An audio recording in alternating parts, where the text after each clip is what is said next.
شروع اللہ کے نام سے جو بڑا مہربان اور نہایت رحم فرمانے والا ہے۔ السلام علیکم ناظرین، آپ دیکھ رہے ہیں پروگرام گہری نظر، اور میں ہوں آپ کا ہوسٹ رضوان شاہ۔ ناظرین، جس بہیمانہ طریقے سے فلسطینی مسلمانوں کا قتل عام جاری ہے، اس کے اوپر عرب ممالک کی بے حسی اور امریکہ کی منافقانہ پالیسی جاری ہے، اور جس طریقے سے ایک لائسنس ٹو کل دے دیا گیا ہے اور تمام مسلم امہ بھی خاموش ہے، اس کے اوپر بھی ہم بات کریں گے اس پروگرام کے اندر۔ اور آخر میں ہم پاکستان کی سیاسی حالات اور پاکستان کے معاشی حالات، اس کے اوپر بھی لازمی گفتگو کریں گے۔ ناظرین، آج میرے پروگرام کی سب سے بڑی خاص بات یہ ہے کہ میرے لیے ایک استاد کا درجہ رکھنے والے بڑے بھائی، ایک بہت بڑے موٹیویٹر، اور پاکستان کے لیے ان کی بہت خدمات ہیں، میر محمد علی خان صاحب کو آج ہم نے اپنے پروگرام میں مدعو کیا ہے۔ میں بڑا شکر گزار ہوں کہ وہ آئے ہیں، انہوں نے اپنے قیمتی وقت میں سے ہمارے لیے ٹائم نکالا ہے، اور یقیناً ان کی گفتگو ہمیشہ بہت ہی زبردست ہوتی ہے، اور اس اہم موضوع کے اوپر ان کی گفتگو کے لیے سننے کے لیے ہم سب بےتاب ہیں، اس میں وقت ضائع نہیں کرتے ہیں۔ السلام علیکم میر صاحب، کیسے ہیں آپ؟ وعلیکم السلام رضوان بھائی. الحمدللہ. اللہ کا کرم ہے. سر بہت شکریہ، آپ نے اپنا قیمتی وقت نکالا، بہت خوشی ہو رہی ہے مجھے، آپ کے ساتھ بات کرنا ہمیشہ اعزاز ہوتا ہے۔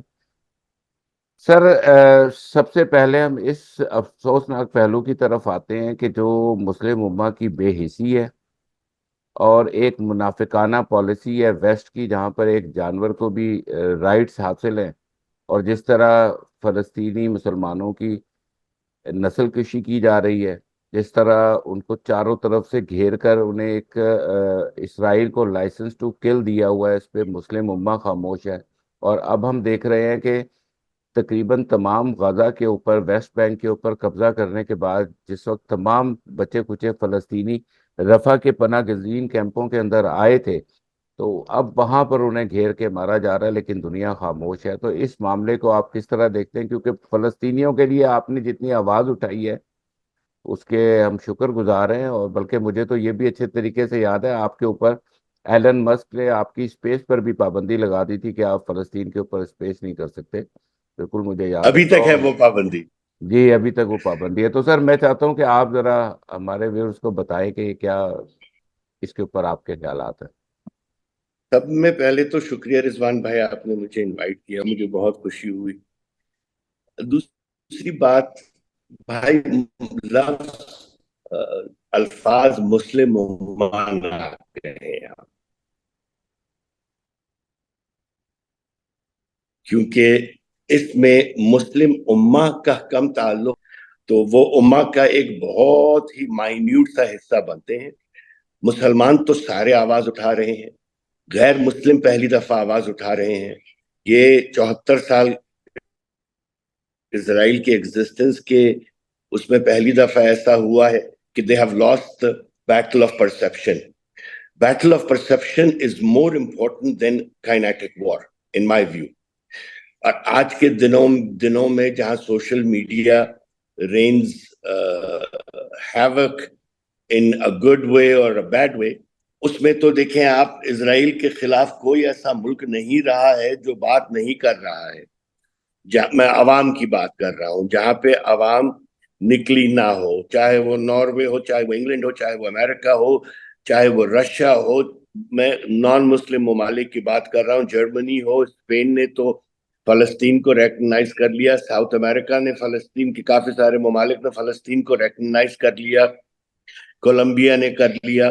تو یہ ساری باتیں اس دفعہ ایسے ہوئی ہیں کہ ان کے خود کے قابو خیال میں نہیں تھا میرے خیال میں. یہ جو فلسطین کا یا زائنزم کے جو مظالم ہیں، یہ میرے دل کے بہت قریب ہیں، کیونکہ میں شاید واحد وہ پاکستانی ہوں جس نے ان کے گڑھ میں ان کے ساتھ کام کیا ہے، وال سٹریٹ کے اوپر. Wall Street is a hub of Zionism.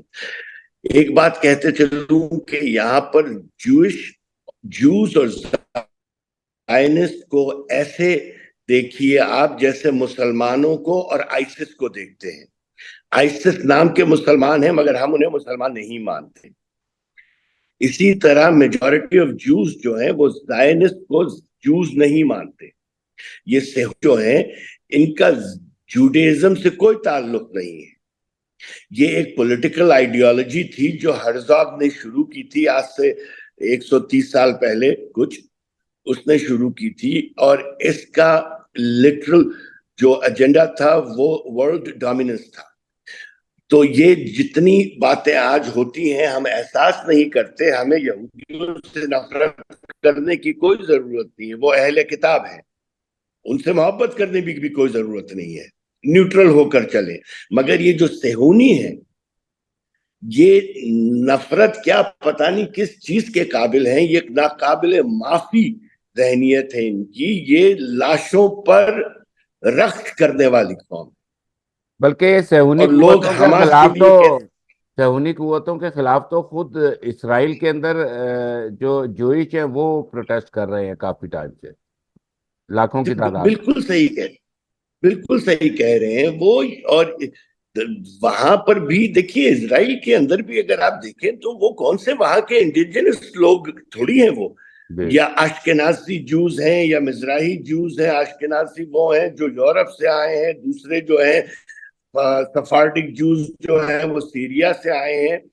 ایک اور بات رضوان بھائی, 1200 1300 1400 سال سے یہ یہودی سارے مسلمان ممالک میں رہے تھے, ان کے اوپر آنچ تک نہیں آئی, آنچ تک نہیں آئی. سعودی عرب میں بھی یہودی تھے, یو اے ای میں بھی تھے, اردن میں بھی تھے, یمن میں تو ابھی تک ہیں, پاکستان میں بھی تھوڑی بہت تھے, ایران میں کوئی 48,000 یہودی ہیں. یہ جب یورپ موو ہوئے تو یورپ میں ہٹلر نے ان پہ ظلم کیا. یہ گندگی کی حد دیکھیے آپ کہ جنہوں نے ان کے اوپر ظلم کیا یہ ان کے تلے چاٹتے ہیں, اور جنہوں نے 1300 سال تک ان کو بھائیوں کی طرح رکھا. فتح مکہ کے بعد ہم نے اپنے آقا صلی اللہ علیہ وسلم سے یہ سیکھا کہ ہم آپس میں امن کے ساتھ رہ سکتے ہیں, چاہے وہ عیسائیوں کے ساتھ یا یہودیوں کے ساتھ یا کسی کے ساتھ. تو آج کے یہ جو جنگ ہو رہی ہے یہ صہیونیوں کی ہے, یہ ان یہودیوں سے نہیں ہے ہماری جنگ جنہوں نے ہمارے ساتھ رہنا پسند کیا تھا 1300 سال سے اور رہے. ہسٹری میں بار بار یہ ہولوکاسٹ کی بات کرتے ہیں اور یہ کہتے ہیں کہ مسلمان ہمارے دشمن ہیں, تو کوئی ایک ایسا چھوٹا سا ہولوکاسٹ دکھاتے 1300 سال کے اندر جہاں 100 یہودیوں کو بھی مارا گیا ہو مسلم ملک کے اندر, 50 کو بھی ایک ساتھ مارا گیا ہو, یا ان پہ کوئی پابندیاں لگائی گئی ہو. سینیگوگ ہے, اردن میں سینیگوگ ہے, سیریا میں سینیگوگ ہے, ایران میں سینیگوگ ہے, بحرین میں سینیگوگ ہے, موراکو میں سینیگوگ ہے, الجیریا میں, سارے مسلم ممالک کی بات کرتے. ہم مسلمانوں نے انہیں برابر کے حقوق دے کے اپنے ساتھ رکھا کیونکہ یہ اہل کتاب تھے, اور ہم اہل کتاب کی عزت کرتے ہیں. ہمیں ہمارا مذہب سکھاتا ہے کہ اہل کتاب کی عزت کرو. یہ ایک barbaric thought ہے. It has nothing to do with religion. It has nothing to do with Holocaust. یہ دو چیزیں ہیں جس کے پیچھے یہ چھپتے ہیں اور اپنے آپ کو مظلوم بناتے ہیں. یہ اس دفعہ ایسے ہوا ہے کہ ان کے مظلومیت کا جو نقاب تھا اسے اٹھا دیا سوشل میڈیا نے. آج اگر سوشل میڈیا نہیں ہوتی تو ہمیں نہ وہ تصاویر نظر آتی ظلم کی, نہ وہ ویڈیوز فوراً نظر آتی, کیونکہ مین سٹریم میڈیا تو سارا کنٹرول تھا امریکہ سے, انگلینڈ سے, ہر جگہ سے. لیکن میر صاحب 2014 بات کی یہ جنگ, ہے کہ ان کے خلاف آواز تو اٹھائی گئی, لیکن ادھر تو ہم دیکھ رہے ہیں نا کہ مسلمانوں کا قتل عام جاری ہے. اس کو کس طرح روکا جائے, اس کو وہ تو آپ عالمی اور عدالت میں کیا کر انصاف کو سکتے ماننے ہیں کو تیار نہیں ہے. رضوان بھائی؟ آپ اور میں مناسب قوم کر کیا سکتے ہیں اس کے علاوہ کہ آواز اٹھائیں؟ اللہ نے کہا ہے نا کہ ظلم کو اگر ہاتھ سے روک سکتے ہو تو ہاتھ سے روکو, زبان سے روک سکتے ہو تو زبان سے روکو, اگر دونوں نہیں کر سکتے تو کم از کم دل میں اس کی ملامت کرو. ہم تو دوسرے نمبر پر ہیں. آپ کے یا میرے ہاتھ میں اختیار ہوتا تو ہم جا کے روک بھی لیتے, ہم اچھا حکمران ہوتے تو ہم میر صاحب روک بھی آپ لیتے. تو ہم سر تو یہ کر ہمارے ہی نہیں حکم سکتے. تو ہمارے حکمران بھی تو سر ابھی صرف زبانی ہی جمع خرچ کر رہے ہیں نا. ہمارے حکمرانوں نے زبانی جمع خرچ بھی نہیں کی. آپ سے کس نے کہا کہ انہوں نے زبانی جمع خرچ کی؟ انہوں نے تو زبانی جمع خرچ بھی نہیں کی. کون سی مذمت آئی ہے؟ ہمارے ہی ملک کے اندر اگر کوئی گاڑی چڑھا دے نشے کی حالت میں ان کے اوپر جو فلسطین کے حق میں مظاہرے کر رہے ہیں. ہمارے کرکٹ کے میچ میں نے اپنی آنکھوں سے دیکھا کوئی چند بچے فلسطین کا جھنڈا لے کے گئے تھے, ان سے پولیس نے جھنڈا چھین لیا. تو میں کیا کہوں اس بات؟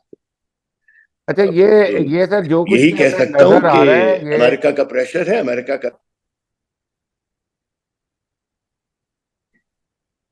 میں سر یہ کہہ جی رہا ہوں بولیے. آپ کو کہ یہ جو بھی ابھی ہمیں نظر آ رہا ہے فلسطین کے اندر ہوتا ہوا, یہ بیسیکلی ایک گریٹر اسرائیل کی طرف ان کا جو ہے ایک سفر جاری ہے.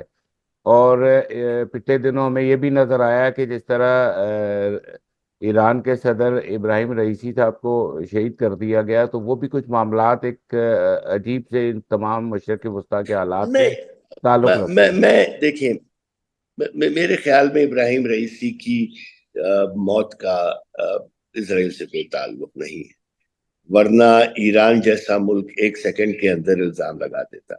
آئی تھنک اٹ واز, ایک تو یہ 30 سال پرانے ہیلی کاپٹر میں 32 سال پرانے ہیلی کاپٹر میں سفر کر رہے تھے, اور وہ بھی اس لیے کر رہے تھے کہ ان کے اوپر نئے ہیلی کاپٹر خریدنے کی پابندی ہے, پرانوں کے لیے پرزے خریدنے کی پابندی ہے. شاید پتہ نہیں کتنے لوگوں کو یہ بات پتہ ہے یا نہیں. سب نے کہا یہ 30-32 سال پرانے ہیلی کاپٹر پہ کیوں سفر کر رہے تھے؟ کیونکہ وہ نئے ہیلی کاپٹر ہر ملک نہیں بناتا, ہیلی کاپٹر لیکن بہت کم ملک بناتے ہیں. لیکن میر صاحب میرا بنیادی سوال یہ ہے کہ یہ جو گریٹر اسرائیل کی طرف ایک ہم دیکھ رہے ہیں تمام معاملات جاتے ہوئے, اس کو آپ کس طرح دیکھ رہے ہیں؟ کیونکہ جس طرح انہوں نے غزہ اور اس کی جتنے بھی وہاں کی جو ان کا تیل کا اور گیس کے وہ تھے, ادھر کی بندرگاہوں پہ ان کا قبضہ, اور ایک یہ سننے میں آ رہا ہے کہ ایک اس گریٹر اسرائیل کے تحت ایک تجارتی روٹ بھی وہاں پر بنے گا, اور اس نہیں, تجارتی میں آپ سے روٹ. ایک بات کہوں, جی. میں آپ سے ایک بات کہوں. دیکھیے, گریٹر اسرائیل کا پلان تو اسرائیل بننے سے پہلے ہی بن چکا تھا. جو سیکنڈ ورلڈ وار کے بعد چرچل نے اور سارے لوگوں نے بیٹھ کے جو پلان بنایا تھا, اس کا کریشن ہی ایک ثبوت ہے. جو 1949 میں اس کا 48 میں اس کا کریشن ہوا, وہ بذات خود ایک ثبوت ہے کہ یہ کیا کرنا چاہتے تھے. دوسری بات, وہاں کوئی تیل معدنیات نہیں ہے, مگر اس سے بھی زیادہ مہنگی چیز ہے, کیونکہ ایک عام آدمی وہ تیل اور معدنیات کے مینٹل فریم ورک سے نکل نہیں سکتا. غزہ کی جو بیچ ہے, غزہ کا جو واٹر فرنٹ پراپرٹی ہے, that can literally be 5 times more expensive than Dubai, because it is on the Mediterranean Ocean, a Mediterranean Sea. So it could be 5-10 times literally. اگر آپ ہائی رائزز بنا کے 50-45 میل کی سٹرپ کو اگر آپ ہائی رائزز بنا کے بیچنا شروع کریں, ریزورٹس بنائیں, تو $500 بلین تو کوئی چیز نہیں ہے اس کو بیچنے کے اندر. تو ان کے لیے وہ زیادہ ہے, اور وہ پرماننٹ ہے, اور وہ کبھی ختم نہیں ہونے والی چیز ہے. اسی لیے یہ بار بار غزہ کو خالی کرانا چاہتے ہیں وہاں. اور سب میں زیادہ ان کی بمباری دیکھیے آپ, بیچ فرنٹ کے اوپر ہوئی ہے. بیچ فرنٹ کے اوپر تو اتنی کوئی آبادی بھی نہیں تھی, تو سب میں زیادہ وہاں کیوں بمباری کر رہے ہیں؟ تاکہ جو عمارات پہلے سے بنی ہوئی ہیں اس کو پھر دوبارہ نہ منہدم کر دیا جائے, تاکہ وہ دوبارہ نہ بن سکے. تو یہ ایک پلان ہے, اس کے پیچھے امریکہ ہے, سارے ویپنز امریکہ کے ہیں, اور انگلینڈ جو ہے وہ امریکہ کا پٹھو ہے. تو وہ بھی ظاہر ہے ہر چیز میں ان کی.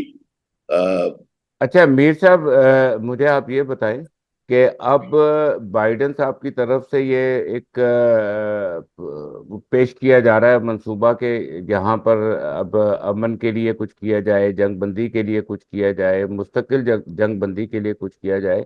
میرا بنیادی سوال یہ ہے کہ ٹو اسٹیٹ کا جو یہ نظریہ پیش کر رہے ہیں, جب سب فلسطینی وہاں پر شہید کر دیں گے, سب مسلمانوں کو شہید کر دیں گے, ان کی نسل کشی کر دیں گے, تو یہ کس چیز کی اسٹیٹ ہے؟ پہلے وہاں پر یہ بمباری رکوائی جائے, جنگ بندی کروائی جائے, اس کے بعد اسٹیٹ پہ ہو. انسان ہوں گے تو اسٹیٹ ہوگی نا. دیکھیں امریکہ کے اوپر یقین کرنا میری نظر میں ایسے ہے جیسے ابلیس کی بات کا یقین کرنا کہ وہ نہ پڑھ کر آ رہا ہے لٹرلی. اگر مجھے ابلیس کہے نا کہ میں ابھی فجر کی نماز پڑھ کے آیا ہوں استغفر اللہ ربی واتوب الیہ، شاید میں اس کی بات کا یقین کر لوں، امریکہ کی بات کا یقین نہیں کر سکتا. کیونکہ امریکہ نے دیکھیں 1700 بیسز ہیں ان کے پوری دنیا میں. Why do they need 1700 military bases around the world? کون سا ایسا کو ہے جس کے اندر یہ ڈائریکٹلی یا انڈائریکٹلی انوالو نہیں ہوئے ہیں؟ کون سا ایسا ملک ہے جس میں یہ مداخلت نہیں کرتے یا ایڈ دے کر کنٹرول نہیں کرتے؟ تو یہ جو بھی this is an election year for Biden, اور بائیڈن نے دیکھ لیا ہے کہ وہاں کے نوجوان جو ہیں وہ ایک منحرف گھوڑے کی طرح بدک چکے ہیں. تو وہ ظاہر ہے یہ بیانات ان کو پیسیفائی کرنے کے لیے دے رہا ہے. ہم نے دیکھا امریکہ کی یونیورسٹیز میں کیا ہوا، نان یونیورسٹی پروٹیسٹ کے اندر کیا ہوا. تو یہ ووٹرز کو پیسیفائی کرنے کے لیے یہ سب چیزیں کر رہا ہے، اس سے زیادہ کچھ نہیں ہے. امریکہ کی جو سینیٹرز اور کانگریس مین ہیں وہ اے پیک امریکن اسرائیل پولیٹیکل ایکشن کمیٹی جو ہے، جو سب میں زیادہ ایڈ دیتی ہے، کسی کو ملین کسی کو 3 ملین. نیوٹ گنگرچ جب اسپیکر آف دا ہاؤس تھا اور وہ امریکن پریزیڈنسی کے لیے الیکشن لڑنے کے لیے گیا تھا، تو شیلڈن نے، ایک بہت بڑا کسینو اونر ہے شیلڈن نے اس کو $100 ملین دیا.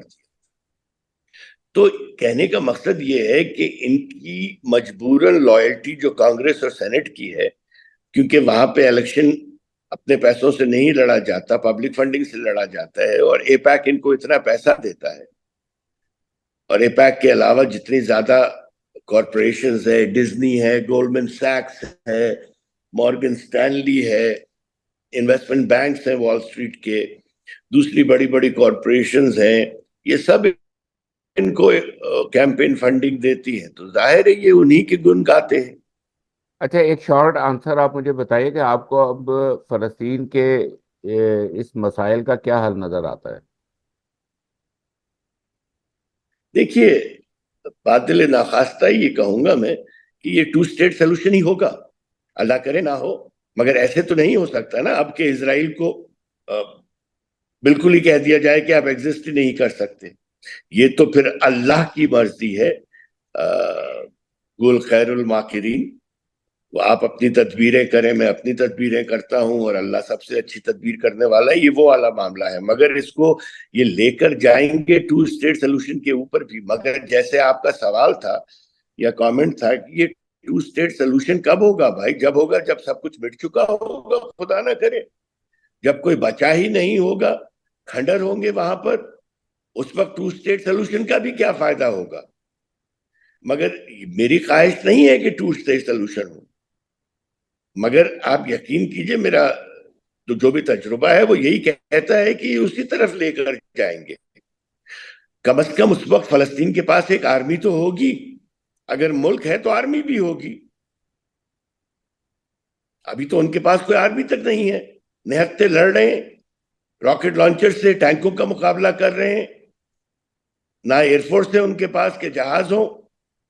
جب ایک بیلنس آف پاور آ جائے گا 2 اسٹیٹ کے اندر، 2 اسٹیٹ سولوشن میں بھی ہزاروں چیزیں ایسی ہیں جس کو دیکھنا پڑے گا.